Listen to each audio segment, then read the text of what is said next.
wanted to ask. Just wanted to get your thoughts on Eddie Hearn saying that if Usyk was to face Wilder, Wilder wouldn't win a round.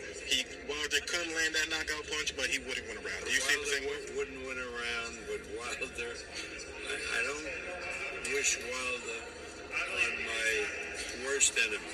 I mean, because Wilder, as he showed with Tyson Fury, is a tough out, because Fury was beating him until Wilder knocked Fury down twice before Fury got up and knocked Wilder out.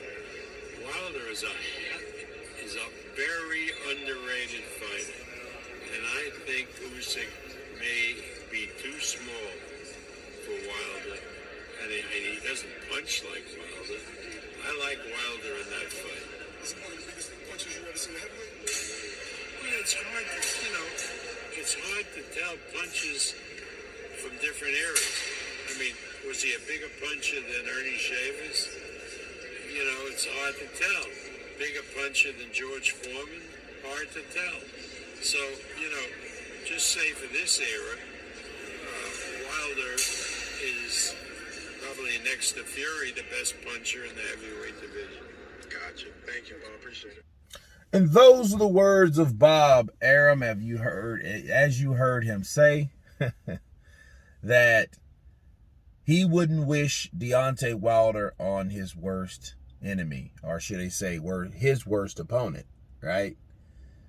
And him fighting Usyk, you know, he doesn't think that, you know, Usyk thinks he's too small, you know, and he doesn't punch like Wilder. Therefore, you know, I don't think that he could, you know, beat Wilder, you know. And me counterpunching what Bob had to say, Bob at the beginning, it was like, well, hey, he's very tough, but understand, winning a round versus winning a fight are two different things.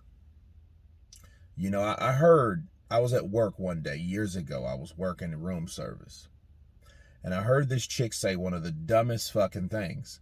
She said, well, I got knocked out, but I won the fight. I was like, what?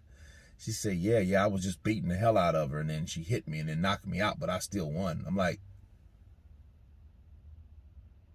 how did you still win when you got knocked out? You didn't walk away from that. Like someone walked away from you. You might have been winning the fight until you got knocked out. So, saying all that to say this, right? Usyk could be winning every round, just like Ortiz was in the second fight for sure. He was beating Wilder, and you know, until Wilder hit him. That could very be any fight Wilder's in. That's what Bob Arum's saying. Bob Arum's saying, like, well, or was trying to get around to, you know, maybe it was like, you know, the hemp receptors was blocking that thought process or whatnot from all that good hemp. But I think he was trying to say, like, look, it doesn't matter about rounds with Wilder, because if Wilder hits you, it could change the whole course of the fight.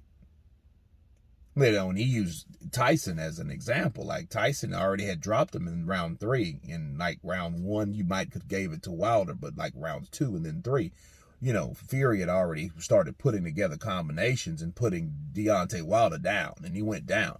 And then he looked exhausted, but the motherfucker came back and hit him. And when he hit him in the 4th round, and that one shot hit him so hard that you seen that fat back ripple, like a ripple effect, you know what I mean? And it went down from his back, went all through his back, you know what I mean, to his ass, and then he felt that shit. And he fell as the result of that. And I think he didn't even really hit him again with that same punch. Tyson fell again because he was still hurt from that first punch that he got caught with, that right hand. You know, so, you know, Wilder is a very dangerous fighter, you know, and he's a guy that you can't take lightly, you know, and he's not, I don't think he's an underrated fighter. I just think you can't underestimate him. That's the thing. I don't care if he has flaws or whatever, which Malik Scott is working on that. So if you see what will make Wilder even probably the most dangerous guy in the division, if he actually had, you know, boxing ability and things to throw at you that are basically, Wilder just needs decoys. He just needs decoy punches, you know, and He needs one of those decoys to actually land, to actually make you think. So the decoys you have to actually respect.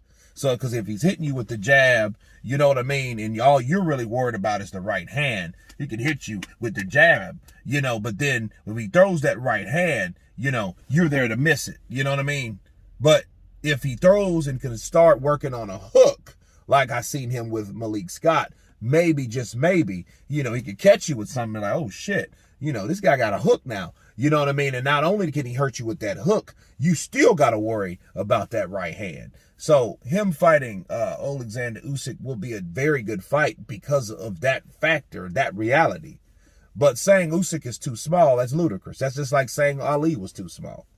Same height, you know, same weight is Muhammad Ali. So, you know, I think people and their perception has changed so much for their idea of what a heavyweight's supposed to look like, that they're really overlooking the fact that this guy could actually do damage in the heavyweight division. And that, my friends, is when you underestimate a fighter. But anyway, you guys tell me what you think of Bob Arum's comments towards Deontay Wilder versus Oleksandr Usyk. Please subscribe, and you guys been Counterpunch. Peace!